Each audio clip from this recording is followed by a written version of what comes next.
Shall we begin?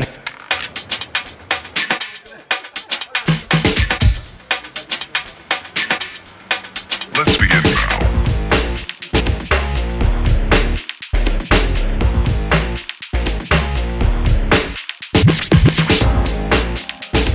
Bonjour à tous, me voici avec Dawala, président de Watibé. Bonjour Dawala. Bonjour. Donc ici nous sommes venus assister à l'avant-première du film La Pièce. Tout à fait. Et donc cette avant-première-là, elle a lieu justement à l'île Saint-Denis. Qu'est-ce qui t'a justement amené à vouloir faire cette avant-première ici, présent? Tout d'abord, mon histoire avec l'île Saint-Denis, ça date pas d'aujourd'hui. Je sponsorise Mohamed Diaby. Le film, on l'a tourné ici parce qu'on a eu des facilités. Et comme ça fait longtemps qu'on travaille ensemble et c'est une bonne combinaison, donc on a continué. Et aujourd'hui, on fait l'avant-première tout normalement ici à l'île Saint-Denis. On en a fait une à Rony, on en a fait une à Belle-Épine et à Torcy. Et il y en aura une aussi à Beauvais. Donc voilà. Et le film sera distribué aussi au cinéma Bembeba à Bamako. Donc là, vous avez dit que le film, vous allez tourner en partie à l'île Saint-Denis. Est-ce que vous avez tourné la totalité du film ou juste une partie? On a tourné 80%, on va dire, du film à l'île Saint-Denis. Et le film dont vous jouez va parler de quoi justement, la pièce? Ça parle de quoi? C'est quelle histoire? Ça parle de Sam. Sam, c'est un sans-abri qui habite dans les cités HLM, qui se fait agresser par des caïds du quartier. Et il décide de donner un sens à sa vie juste avec une pièce de euro, parce que c'est quelqu'un qui est habile. Et il essaie de faire du bien autour de lui, quitte à quelquefois contourner la loi. Voilà. Est-ce que cette histoire s'est inspirée un peu de votre réalité à vous, de votre histoire? Oui, c'est un peu inspiré de mon vécu dans les cités, dans les quartiers, on va dire HLM de Paris. Quand je suis arrivé, c'est vrai que le jeu de la pièce qui est connu un peu partout dans les quartiers populaires, c'est celui qui jette la pièce à plus près du mur qui rapporte les autres. Après, le rêve de gagner au loto sportif, le rêve de gagner au loto font que voilà, j'ai eu cette idée-là et je l'ai ramené à Dry, qui a écrit dans son album Les premiers seront les derniers. Donc ça s'est enchaîné, on a eu des bons retours autour de ça et après automatiquement j'ai décidé de faire au départ c'était un court-métrage et après on en a fait un long-métrage. Est-ce que vous avez eu du mal justement à pouvoir distribuer votre film, la pièce, ou au contraire les portes ont été ouvertes par les distributeurs?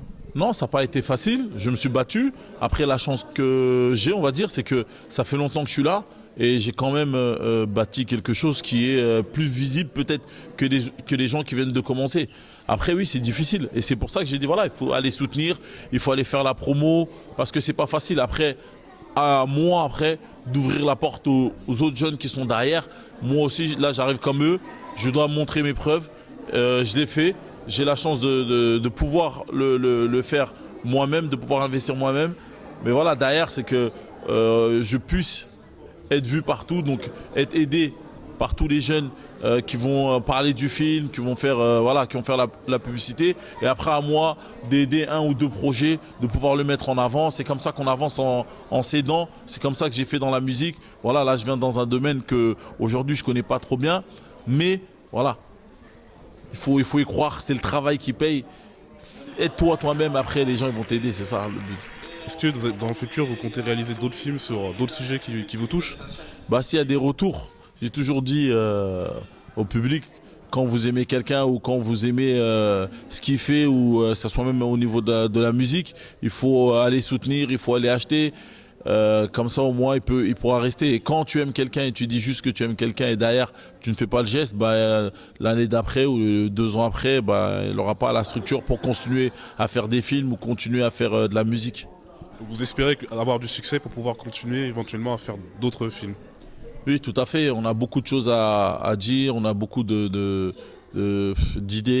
Et aujourd'hui, c'est une nouvelle structure, Wati Cinéma, qui vient d'être ouverte. Donc oui, on a beaucoup de choses à dire. On a eu beaucoup d'aventures dans notre vie. Donc on a des choses à dire et ce serait bien qu'on puisse continuer, quoi. Si le succès est au rendez-vous, quel thème, justement, quelle histoire vous comptez raconter? Mon histoire. L'histoire d'un jeune qui est né ici à l'âge d'1 an, qui va vivre à Nioro pendant plus de 11 ans, et après qui revient ici, et qui est dans la difficulté, qui ne sait pas parler français, et qui arrive au sommet.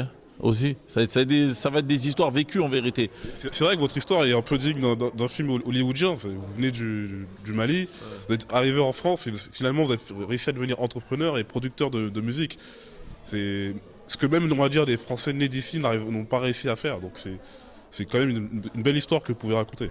Ouais, tout à fait, c'est une belle histoire. En plus, c'est une histoire, je pense, qui va toucher beaucoup de jeunes. Et les gens vont se reconnaître dedans. Pourquoi? Parce que quand tu arrives, tu grandis dans les cités HLM.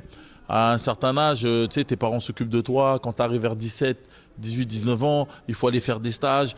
T'es feignant, t'es dans ta chambre, tu ranges pas ta chambre. Donc tous ces trucs-là, on les a vécus, tu vois. Quand tu sors, tous les trucs qui se passent dehors, le danger, les parents qui font attention, tu vois. Donc tout ça, j'ai vécu. Donc on a beaucoup, comme j'ai dit, on a beaucoup de choses à dire.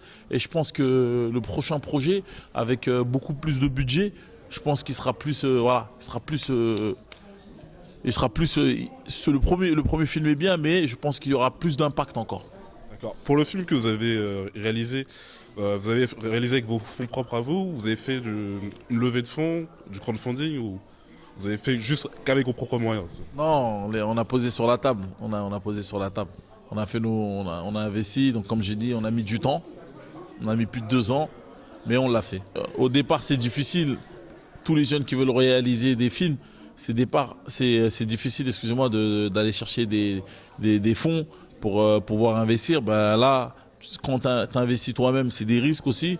Mais après, derrière, ça te permet d'être reconnu et que le prochain projet que tu fais, les gens entendent parler de ton projet. C'est pour ça que je dis, voilà, tous ceux qui vont aller voir le film et tout ça, tous ceux qui sont avec la jeunesse, les quartiers populaires et tout ça, c'est bien de faire la promo d'un projet indépendant comme ça. Ça permet de pouvoir continuer, comme je dis, à regarder des films qu'on aime. Après, je voulais dire, le Watibé, ça s'arrête pas qu'à la musique ou au film. Le 23 septembre 2017, il y a la grande fête, la nuit du Mali que le Watibé organise, la nuit du Mali à Bercy. Donc c'est aussi, ça fait partie du Watibé, le rassemblement, que ce soit au niveau national, que ce soit à tous les niveaux. Voilà, on essaie de rassembler les gens parce que on a l'honneur de pouvoir le faire. Donc voilà, on va le faire. Donc j'invite tous les Maliens à venir, tout le monde. C'est pas que les Maliens, tout le monde à venir voir les artistes maliens, la qualité des artistes maliens. Et voilà, on les invite tous à venir le 23 septembre. Le 23 septembre, mais en 2017, c'est ça? 2017. D'accord, c'est noté. Alors, je vous remercie Dawala d'avoir accepté notre invitation et j'espère qu'on assistera à une bonne séance.